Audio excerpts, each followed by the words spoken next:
Right, so Russia has invaded Ukraine. It's got troops in Crimea who have seized government buildings and an airport. There was a treaty signed in 1997 that allows Russia to have troops protecting its military bases in Crimea, but it does not allow them to encroach on Ukraine's sovereignty.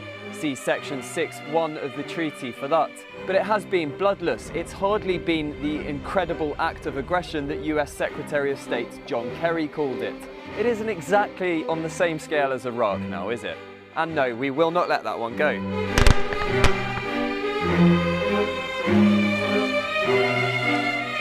But while we totally disagree with Russia's actions and will continue to refer to it as an invasion because that's what it is, let's not let our politicians get too carried away with their rhetoric. So what's happened since the last update that we put out?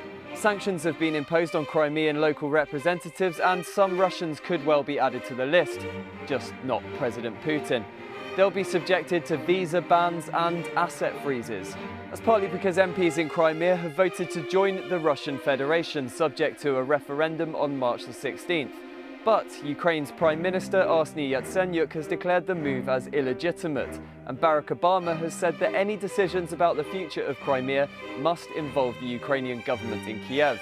Quite why the will of the people in that region isn't enough isn't entirely clear. Just a thought, but the Scottish are voting on independence from the UK soon. If they say yes, will Barack Obama say it doesn't count unless the rest of the UK votes too? I highly doubt it.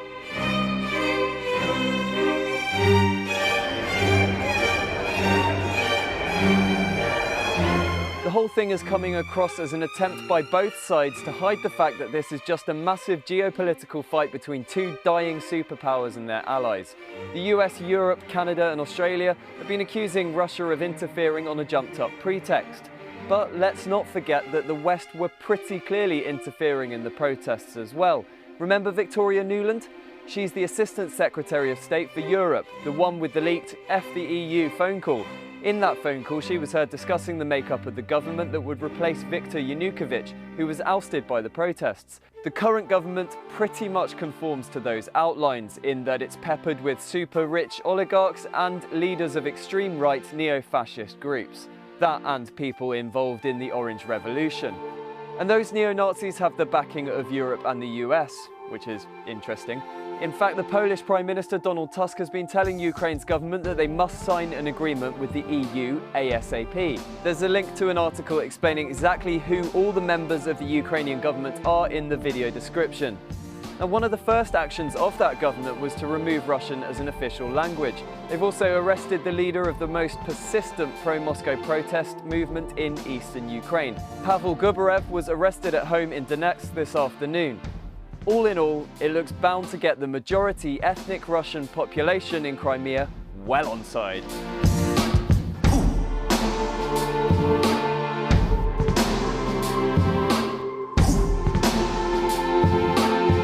But then there's Russia, and specifically Vladimir Putin, who's called the pronouncements of the EU and US a primitive distortion of reality, accusing them of cynicism and double standards.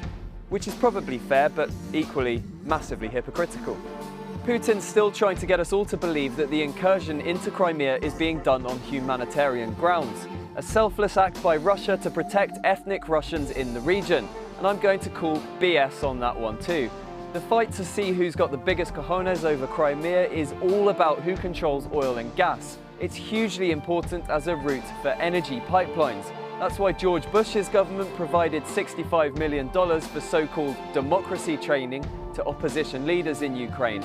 That's why Victoria Nuland confirmed the US has invested over $5 billion in making sure that there is a secure and democratic Ukraine.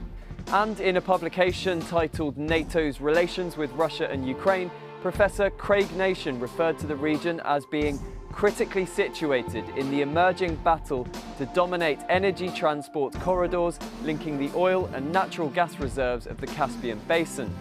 So we know it's important for the West, but what about Russia? Well, there's obviously Gazprom, which is owned by the Russian state and controls 1/5 of the world's natural gas supplies. It also supplies Europe with 30% of its annual gas supply, so it's pretty important for Russia too.